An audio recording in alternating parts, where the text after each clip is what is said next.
Silakan kalau yang mau membangun masjid ya, dengan pesan kaos ini 200.000 termasuk 75.000 untuk membangun masjid. Dan kita insya Allah dengan membangun masjid, Allah bangunkan rumah di surga menurut sabda Rasulullah SAW. Oke, sekarang kita bahas ya rinciannya tentang ini program Islamic Center for Yatim Du'afa.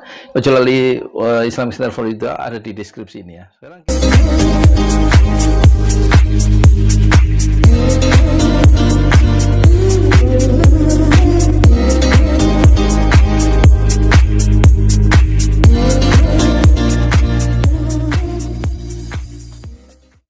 Assalamualaikum warahmatullahi wabarakatuh. Saya Yudi Pramuko, tukang donat dari Parung, YouTuber tertua di semesta. Apakah tahun 2030 Indonesia ambiar, bubar? Kelihatannya ya.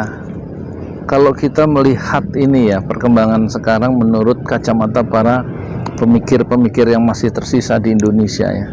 Pemikir-pemikir yang masih tersisa itu yang saya maksud adalah misalnya yang kalau yang perempuan Dr. Husnul Mariah itu ya, yang profesor dari Universitas Indonesia, atau kalau kita lihat pikiran-pikiran Dr. Syahganda Nainggolan atau Dr. Rizal Ramli atau Dr. Ihsanuddin Nursi, itu semua saya amati ya, percakapan intelektual mereka, atau juga meskipun bukan dokter tapi setara dan lebih tinggi dari dokter, yaitu Rocky Gerung ya. Kemudian kita lihat siapa lagi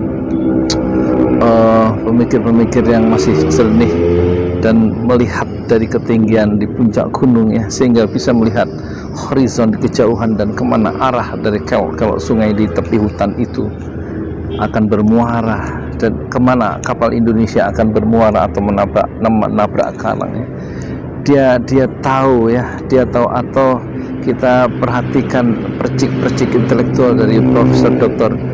Didik J. Rahbini misalnya, semua mencemaskan ya keadaan sekarang dan keadaan Indonesia. Poinnya adalah negara ini sekarang dikelola oleh orang-orang yang tidak menghargai intelektualitas dan tidak menghargai ilmu pengetahuan dan teknologi sebagai basis ya untuk mengarahkan kapal Indonesia ke depan. Dulu kita lihat sebelum Indonesia merdeka, banyak pemikir-pemikir hebat ya. Ada Soekarno muda yang bacaannya begitu kaya raya dan luas di saat muda. Sebelum dia menjadi presiden sudah memiliki kekayaan teori bahwa kapitalisme katanya memiliki bapak namanya materialisme, dan kapitalisme mempunyai anak namanya imperialisme, dan dia anti terhadap imperialisme dan neo imperialisme. Itulah Soekarno. Belum lagi Hatta, seorang pemikir dan pecinta intelektualisme yang dahsyat ya. Ada Syahrir, semuanya pemikir-pemikir hebat. Ada Agus Salim juga, dan ada pikiran-pikiran yang kita baca dari Muhammad Natsir muda yang sudah membayangkan Indonesia seperti ini, seperti itu. Ada Cokro Aminoto, ada Kartosuwiryo, semuanya pemikir-pemikir pada awalnya. Mereka bukan pedagang ya.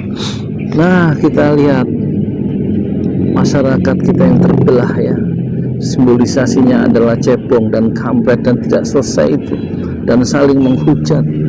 Tidak ada bahasanya Rocky Gerung, tidak ada kehangatan dalam berwarga negara, tidak ada persaudaraan ya, karena perebutan kekuasaan. Dan terus ada istilah oligarki politik dan oligarki ekonomi yang menguasai semua sendi-sendi kehidupan, dikuasai oleh beberapa konglomerat yang punya uang banyak, sehingga rakyat itu kemudian tidak mendapatkan apa-apa, kemiskinan begitu meluas. Dan juga amandemen undang-undang sistemnya juga keliru, karena diamandemen dengan motivasi para kapitalis yang bekerja di belakang anggota DPR yang dibayar itu dulu beberapa kali amandemen. Jadi kemungkinan skenario terburuk memang Indonesia itu ambiar ya tahun 2030 ya, menurut analisa para pemikir ya. Tidak ada seorang negarawan yang lahir sekarang, yang ada politisi yang memburu ya, denting dan denting dolar dan dinar ya. Dan tidak ada lagi yang berusaha untuk menegakkan keadilan. Pihak sana menghukum orang-orang yang mengecam pemerintah, pihak sini melindungi ya, aparat yang sama melindungi pihak sini dan menghukum pihak sana. Ini luar biasa. Sementara di koran Tempo terakhir, semua sektor-sektor sekarang dikuasai oleh jenderal atau perwira polisi yang aktif. Padahal dulu katanya musuh terbesar dari demokrasi di zaman Orde Lama adalah difungsi ABRI ya, berfungsinya aparat angkatan bersenjata dalam fungsi-fungsi pemerintahan ya.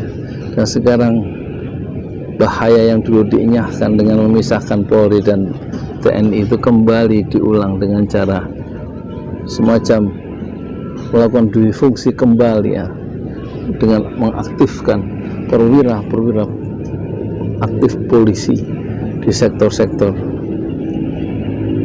dan di kelembagaan negara yang penting-penting.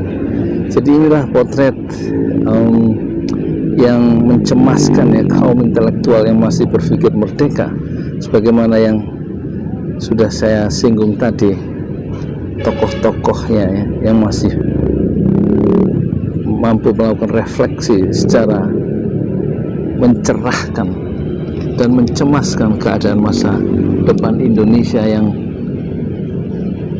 menurut sebagian anak muda memang dia sendiri tidak punya masa depan, karena masa depan Indonesia juga tidak jelas.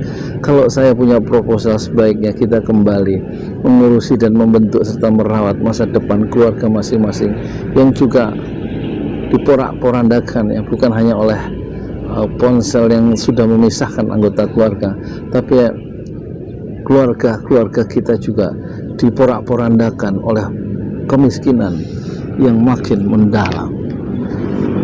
Selamat menunaikan ibadah sholat Jumat dan selamat berdoa kepada Allah untuk keselamatan negeri ini yang sekarang dikuasai oleh orang-orang yang memiliki tingkat ketamakan yang sudah melampaui batas. Saya Yudi Pramuko, tukang donat dari Barang YouTube. Tertua di semesta fasbir sabron jamilah, bersabarlah dengan kesabaran yang indah. Assalamualaikum warahmatullahi wabarakatuh. Saya di danau ya, 2 jam lagi sholat Jumat. Saya rekaman sebentar.